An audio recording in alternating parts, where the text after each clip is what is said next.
Joe Rogan has Dr. Phil on. It's a fascinating project that Joe Rogan has going. And let's be clear, Spotify's Joe Rogan.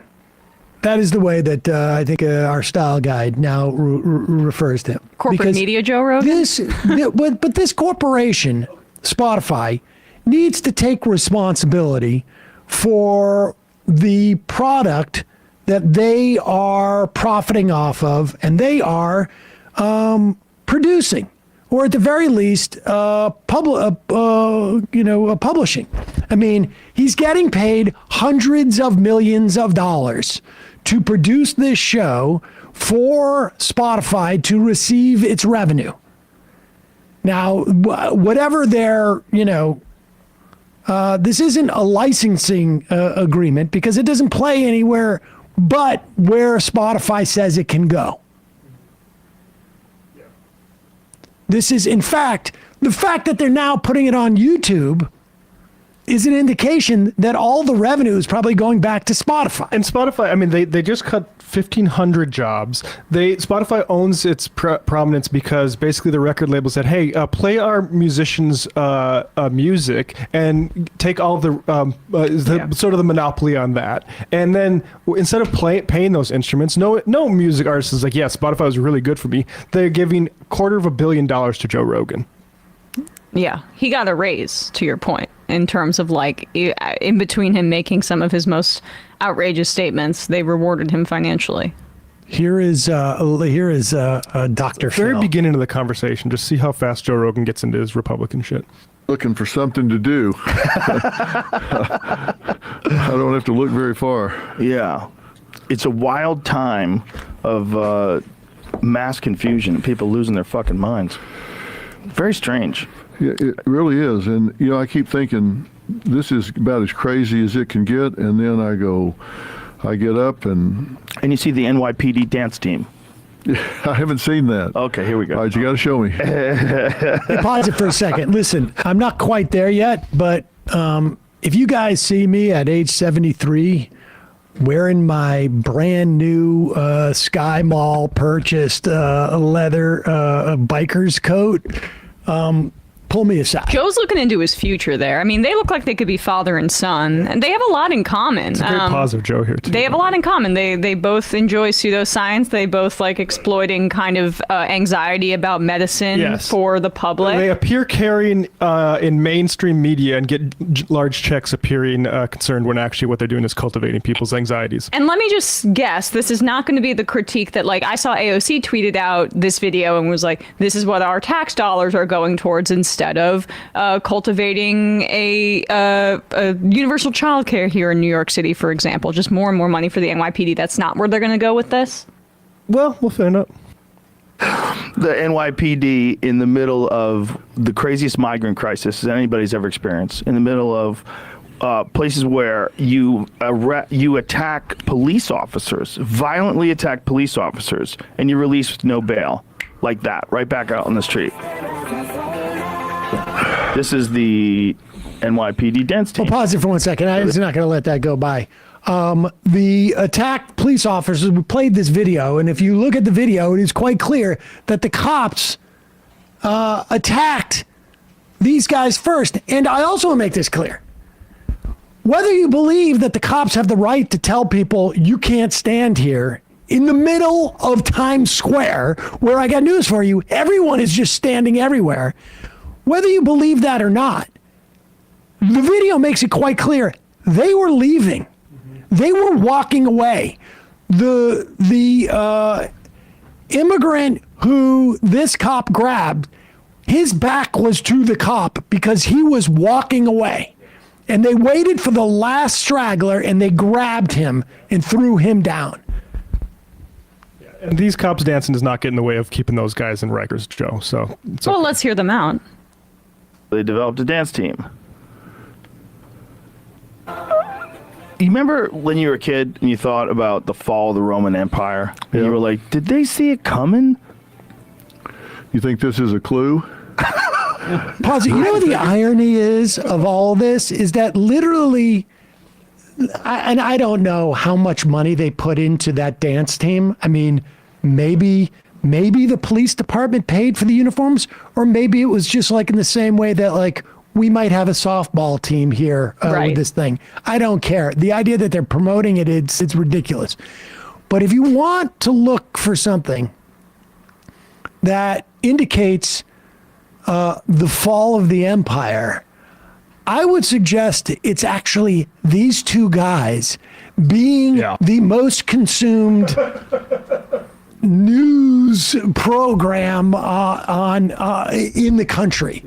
That, I would say, is a far greater indicator of the health of our society. Yeah, or pipes and Rogan. if he wants to, I don't know if Rogan's been on top of what's happening in Gaza, but like the top recipient of U.S. military aid committing a genocide, and like the fact that we've lost all legitimacy in the world by supporting this pariah state might be a bigger indication of the fall of the United States empire, much more closely aligned with the Roman one. Keep playing this a little bit, because it also gives you a sense of like where Joe Rogan is getting his information. He doesn't have a clue as to what's going on in New York with the migrant crisis. You walk around New York City and you don't look around and go like, there's a migrant crisis here.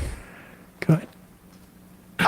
If a bigger clue would be an alien landing on the White House lawn, if that's the only thing bigger. This is insanity.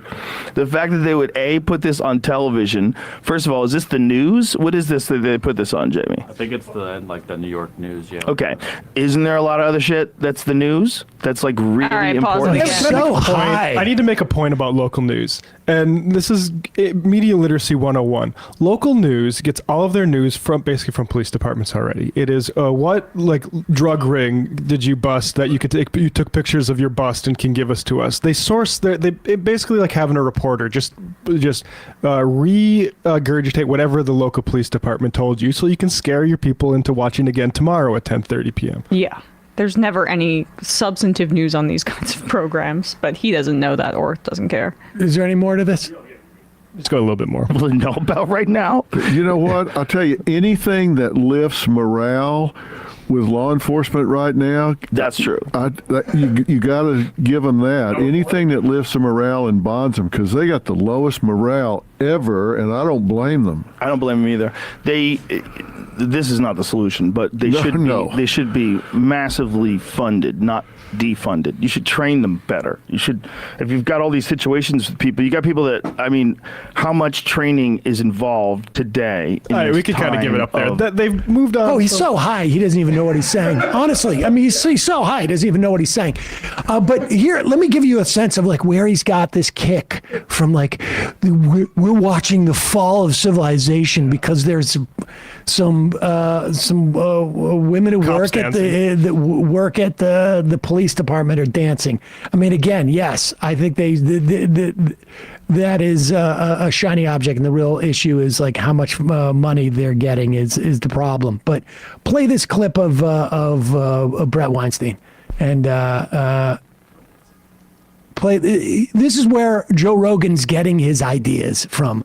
Another lunatic who goes on to his podcast and talks about how everybody's Brett Weinstein injured. Yeah. Oh, he doesn't say he's getting his information from him. Oh wait, this is undoubtedly what Rogan's been watching. And here is Brett Weinstein, his buddy, on with Tucker Carlson. Look at even Tucker Carlson's face is like, you know, you can always tell like when Carlson's like, how do I can't smile, gotta keep from laughing on this one. He's just such a charlatan. Well, so I have long been interested in questions of good governance and the West, and I'm sad to report that I think the West has actually collapsed, and what we are left with is Pause it. Listen, he's reporting on this. He's been going out and he's been reporting on this. Long been interested. So let's get his take. He's long been interested in good governance. And Yes. the West. And the West. And the West, yeah.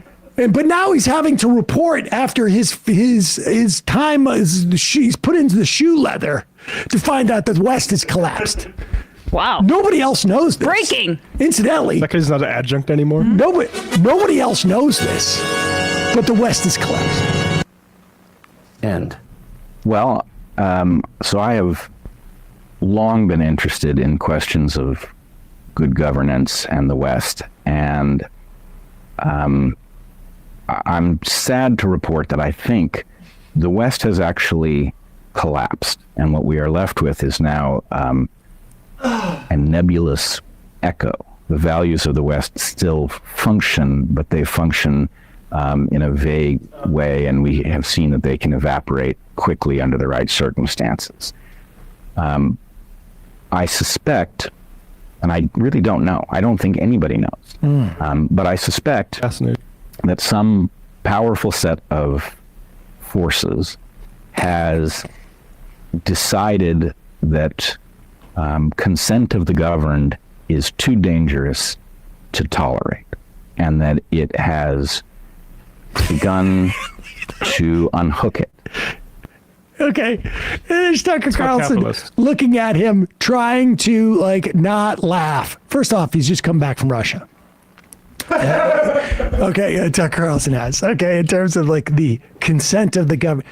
Now, what Brett Weinstein is trying to say there, without sort of being held to account to it, is that there is a cabal of individuals who sit into a room, globalists, who have decided we're going to revoke the election privileges. Now, the implication, of course, is that somehow Donald Trump is outside of like this class of people who are doing it, and Well, he's blonde. and his election was stolen. That's what's going on. As opposed to the idea that like we have a system that may exist in this country and maybe other places where money is and those people who have money, they get to dictate what happens here. Yeah. What he's doing is commodifying for his venture capitalist fundraisers the neoliberal critique of neoliberalism, which is that the West often, but probably not even just the West, have removed things like political economy from democratic sort of feedback or even sort of control, and that's the problem we're all dealing with in society. And then, but now for Brett Weinstein, it's probably because they want to be woke. Can you specify what Western values are as well? I mean, not necessarily, but that he just wants to vaguely gesture at Tucker Carlson's audience, where it just means not values, but the value of one's complexion. But you're right that Joe Rogan, I bet This is where he gets his news. he cited Brett Weinstein by name, not like 20 minutes into the episode. Yeah. It's incredible how people can get so duped by these pseudo-intellectuals, because I guess they like the trappings of intellectualism without the realities of what like academia provides. Yeah. Also, they Or have the cadence. This is the sort of anti-authoritarian sort of pose that people that are friends with rich people can take. That's why Brett Weinstein's brother works for Peter Thiel. That's why Joe Rogan's $250 million and he spends his life like that. And I mean, Joe Rogan's $250 million after the pandemic, and he's against UBI now.